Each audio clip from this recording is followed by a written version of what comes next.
Elias stood in the center of Unit 1204, his breath hitching as he surveyed the sterile perfection of his new life. At 35, with a messy divorce behind him and a career that had collapsed, this minimalist sanctuary on the 12th floor was supposed to be his rebirth. The legal battles had stripped him of his dignity, and the high-pressure firm where he spent a decade had discarded him when he finally buckled under the weight of expectations. The apartment was a masterpiece of glass and steel, featuring floor-to-ceiling windows that offered a panoramic view of a city that never seemed to sleep. Yet inside these walls, the silence was heavy, almost pressurized. Even more unsettling than the stillness was the inexplicably low rent, a detail Elias had eagerly ignored in his desperation to flee his past and start over. On the first night, the exhaustion of the move claimed him. He collapsed onto his mattress, the scent of fresh paint lingering. He fell into a deep, dreamless sleep. But then, it happened. Elias was jolted awake, his heart hammering. The digital clock on the bedside table glowed. 3:13 a.m. As his eyes adjusted, a sharp, rhythmic sound sliced through the silence. Knock, knock, knock. 3 distinct raps. Each strike was deliberate, echoing through the hollow core of the door. At first, he thought it was the front door, perhaps a confused neighbor. But as he sat up, cold sweat prickling his skin, the truth settled in his gut. The sound wasn't coming from the building's hallway. It was coming from his bedroom door, but from the interior side of his own locked apartment. He stared at the closed door, expecting it to swing open, but it remained motionless. Logic tried to intervene. He told himself it was the building settling or air in the pipes. He was sleep-deprived. The mind plays cruel tricks. Before we continue this chilling journey into the shadows of Unit 1204, subscribe to the channel and tell us in the comments where you are watching from. Elias convinced himself the sound was an auditory hallucination, a phantom echo of anxiety. He stayed awake until the sun crested the horizon, and by breakfast, the fear had retreated into the back of his mind. The second night proved him wrong. At exactly 3:13 a.m., the knocks returned, louder, as if the visitor was losing patience. On the third night, the sound was so insistent it made the bed frame vibrate. Each time, the clock was the same. Each time, the sequence was identical. Elias became a ghost in his own home, his eyes growing sunken from lack of rest. He spent his days in a fog, and his nights in a state of hypervigilance, waiting for the minute hand to strike the cursed mark. He began a nightly ritual born of pure obsession. Before bed, he checked every window, ensuring the heavy latches were secured. He armed the state-of-the-art security system, confirming that the motion sensors were active and the heavy front door was double-bolted from the inside. He searched the dark corners of closets, the empty cabinets, and even the narrow crawl spaces, finding nothing but his own unpacked boxes. He was undeniably, utterly alone in the apartment.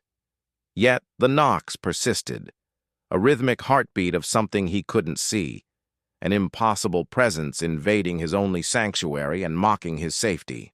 On the fourth night, Elias decided to face the source of his growing madness. At 3:12 a.m., he stood inches from the bedroom door, his hand hovering over the cold wood, his heart against his ribs. When the clock finally turned to 3:13, the knocks exploded right in front of his face, the vibrations rattling his very teeth. Then, with a slow, agonizing creak, the polished metal door handle began to turn, rotating silently downward as if gripped by an invisible, steady hand that intended to let whatever was waiting patiently in the shadows finally come deep inside the room once more. The metal handle stayed depressed, a frozen gesture of entry that never actually came. Elias stood paralyzed, his own reflection in the polished wood mocking his mounting terror. After several agonizing minutes, the handle clicked back into its horizontal position with a soft, mechanical snap. There was no one on the other side. When he finally summoned the courage to throw the door open, the hallway was a void of shadows and absolute silence. This was the beginning of the end for his carefully reconstructed life. Sleep became a distant memory, a luxury for people who didn't live in constant fear of a digital clock. Within a single week, the man who had moved into Unit 1204 to reclaim his professional stature was gone. In his place was a hollow-eyed specter who stared at his computer screen for hours without typing a single word. His new employers, initially sympathetic to his moving stress, quickly grew frustrated. During a high-stakes board meeting, Elias had snapped when a colleague's digital watch beeped at the top of the hour. The termination was swift and cold, but Elias hardly cared. He was consumed by a different priority, the number 313. It was everywhere. He saw it on the bottom of grocery receipts, on the license plates of cars that cut him off in traffic, and in the digital red glow of his oven. The universe seemed to be shouting a secret he couldn't yet decipher. Desperate for answers, Elias cornered the building manager in the lobby. The man was a study in practiced evasion, his eyes darting toward the security monitors whenever Elias mentioned the knocking. He claimed the building was perfectly maintained, yet his hands trembled as he adjusted his tie. Driven by a frantic energy, Elias retreated to the city's newspaper archives. He spent hours scrolling through microfiche until he found it. A headline from 3 years ago. A young tenant in Unit 1204 had vanished during a localized power outage. The police report noted the time the grid went dark was exactly 3:13 a.m. The man was never found.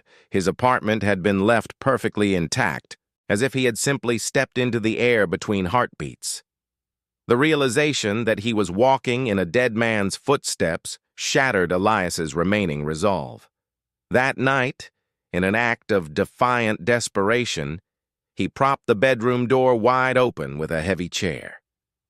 If something was going to come for him, he wanted to see it.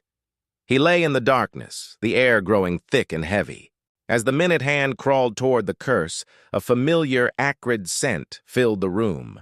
The sharp, metallic tang of ozone mixed with the damp, earthy smell of wet concrete. The temperature plummeted, his breath forming crystalline clouds in the dim light. At 3:13, the silence was absolute, but the knocking didn't come from the door. Instead, it erupted directly behind his skull. 3 violent, rhythmic thuds vibrated through the mahogany headboard of his bed. The wood groaned under the pressure of unseen knuckles, centimeters from his ears. He fled. He checked into a 5-star hotel across the city, a fortress where the shadows felt thinner. He sat on the edge of the bed, watching the digital clock. He felt a brief surge of triumph as the minutes ticked by. But when 3:13 arrived, the heavy door of the hotel suite shuddered. Knock, knock, knock. The sound was identical, the same weight, the same cadence.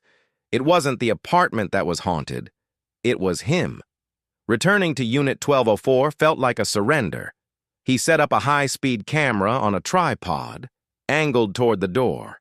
He sat in the corner, a flashlight in hand. When the morning sun finally bled through the curtains, he grabbed the memory card.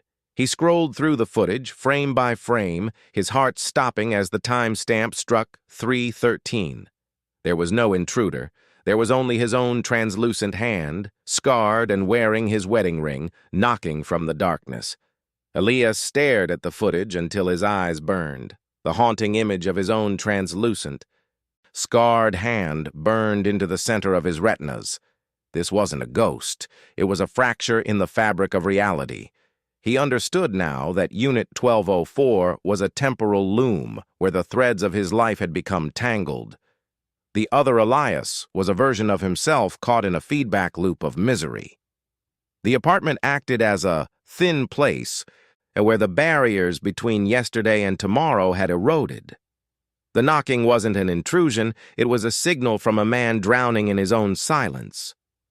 Every night at 3:13 a.m., the walls of time grew porous, allowing the hidden, agonizing weight of his history to bleed through the sterile, minimalist sanctuary.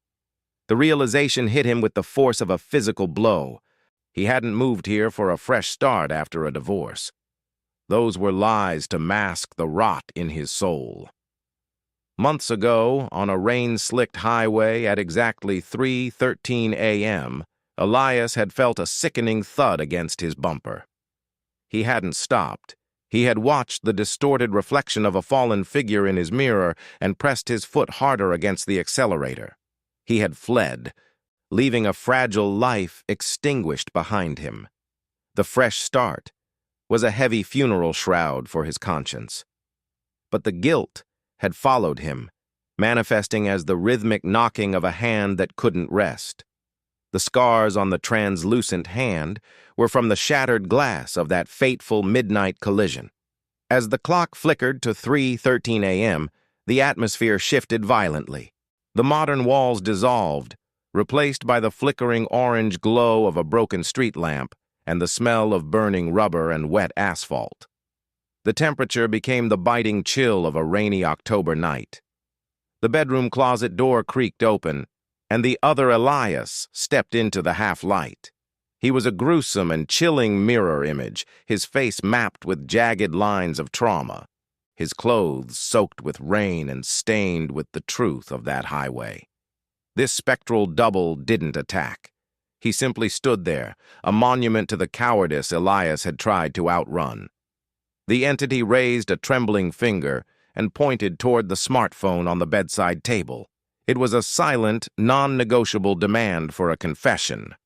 The two versions of Elias stood locked in a struggle between the lie and the light. Elias realized the knocking would never stop, and the cold would never leave as long as he remained a fugitive. He could stay trapped in this minute forever, or he could step back into the flow of time by paying his terrifying personal debt. With shaking fingers, he grabbed the phone and dialed the authorities. His voice cracked as he recounted the details of the hit and run. As he spoke the final words, describing the exact location of the accident, the digital clock gave a triumphant click. It was 3:14 a.m. The oppressive, suffocating weight evaporated instantly. The smell of ozone and rain vanished, replaced by the mundane scent of expensive candles and dust. For the first time in weeks, Elias felt a strange, hollow peace. When the sirens eventually wailed outside and the police led him through the lobby in handcuffs, he didn't lower his heavy head in shame. He looked up at the window of Unit 1204 one last time as the authorities escorted him away. In the darkness of the now vacant apartment, a new figure was already visible against the glass. A new tenant stood there, looking down at a glowing wristband as the shadows behind them began to stir and lengthen. The clock prepared to strike the cursed minute once again for its next occupant. The cycle of the apartment had found a new host to haunt, and the oppressive silence of the 12th floor was finally mercifully replaced by the fading sirens of the law. Justice had come, but the room was always waiting,